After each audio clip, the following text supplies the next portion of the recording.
Bonjour à tous, dans cette vidéo on va voir comment trouver les solutions d'une équation du second degré à l'aide du logiciel GeoGebra. Donc on va étudier la consommation d'un véhicule en fonction du rapport auquel on roule, donc soit en cinquième, soit en quatrième. On a pour ça deux fonctions du second degré, et donc du coup on va obtenir deux équations du second degré, et on va chercher à déterminer quel est le rapport le plus intéressant. Donc pour plus de détails là-dessus, je vous inviterai à regarder la vidéo sur cette partie, vidéo qui sera commentée, qui traitera de cette activité dans le détail.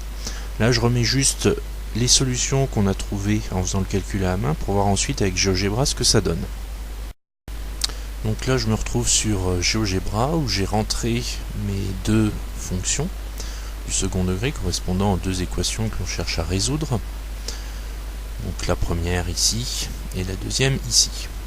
Donc je vais chercher les solutions de la première pour commencer. Donc solution de 0,001 x carré moins 0,16 x plus 4,4 égale 0.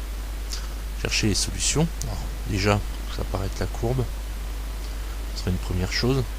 Donc là on a deux façons de faire. Soit on fait de la lecture graphique, on zoome, on voit à quel endroit ça coupe l'axe des abscisses, on lit les informations. C'est la façon un peu plus basique de la lecture graphique, pas trop compliqué. Il y a un moyen aussi d'avoir directement le calcul fait. Donc on clique à côté pour faire apparaître le bouton points spéciaux.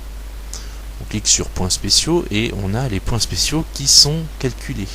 Alors qu'est-ce que les points spéciaux? Eh bien on en a 4. On a les deux racines, et les racines c'est les solutions de l'équation, ça tombe bien. On a l'extrémum qu'on connaît, donc savoir le minimum ou le maximum, là en l'occurrence c'est un minimum, et on a l'intersection avec l'axe vertical, donc l'axe des ordonnées. Donc les deux racines, c'est là où ça va nous intéresser, on les trouve ici, et on a directement notre réponse. Donc on sait, grâce à GeoGebra, qu'on aura notre première racine à 35,27 et la deuxième à 124,72. Ce qu'on arrondira à 35 et 125 comme dans l'exercice. Et donc on a bien les solutions obtenues directement avec GeoGebra. On peut faire la même chose avec l'autre équation. Donc pour le faire, donc déjà on va effacer les premiers points spéciaux qu'on a trouvés.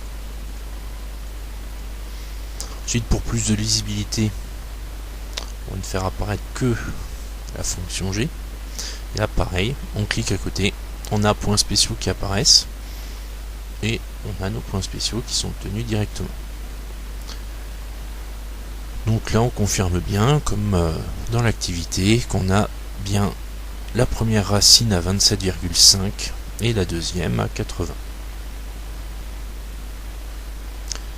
Donc voilà ce qu'on peut faire avec GeoGebra. Donc on va directement trouver des solutions aux équations du second degré, avoir le tracé, la lecture graphique et la solution obtenue par calcul informatique.